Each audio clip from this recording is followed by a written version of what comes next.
Hail Caesar stars Josh Brolin, Scarlett Johansson, George Clooney, the now fat once again Jonah Hill, Channing Tatum, and a bunch of other people in a movie that I sat down and was trying to think, what is this movie actually about? We do have Josh Brolin, who tries to fix a lot of celebrities' lives in this movie. He's like the fixer in the movie. He's trying to fix everybody's problems. And also a part of the movie is dealing with George Clooney being kidnapped for ransom. And there's also a bunch of other side stories going on. This movie takes place in the 1950s in the backdrop of a movie studio where they're filming all these different kinds of movies, and Josh Brolin is going from one scene to the other set to the other set, trying to fix things that are going on in these sets, while dealing with trying to get George Clooney back to a set so he can finish this movie called Hail Caesar. This is directed by the Coen brothers. Let's be honest, the Coen brothers are really great directors. Fargo is a really great movie, The Big Lebowski, No Country for Old Men, Inside Llewyn Davis. They have a list of amazing films. But here with Hail Caesar,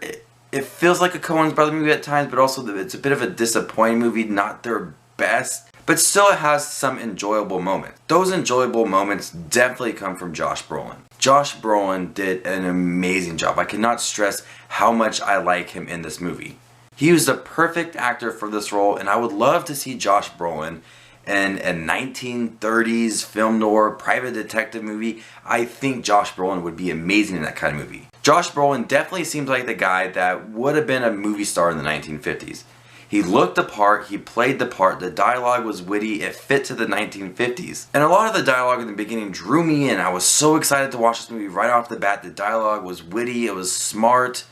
It definitely had a classic 1950s feel to it. But then the movie got bogged down with a bunch of other movie stars like Scarlett Johansson, Jonah Hill, Channing Tatum. And to be honest, those characters and those part of the story honestly served no purpose whatsoever. I think the movie was so focused on giving this 1950s feel and like this love letter to the 1950s movies that it forgot to tell a really great story. There's a bunch of different side stories going on with these movie stars, and none of them have a great meaning to the movie. They don't serve a purpose.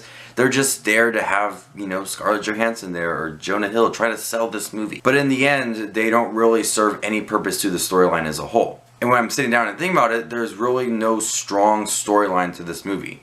It's just Josh Brolin going around and fixing a bunch of different things. Some of the scenes were hilarious. Some of the actors in here were really good, especially Josh Brolin. Like I said, he was amazing in this role. He is the one thing I loved about this movie.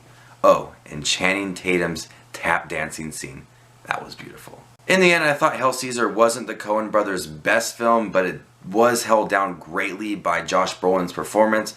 Some witty dialogue throughout, some great musical numbers, and a great look at the 1950s and how movies were made. So with that, I'm gonna go ahead and give Hail Caesar a B-.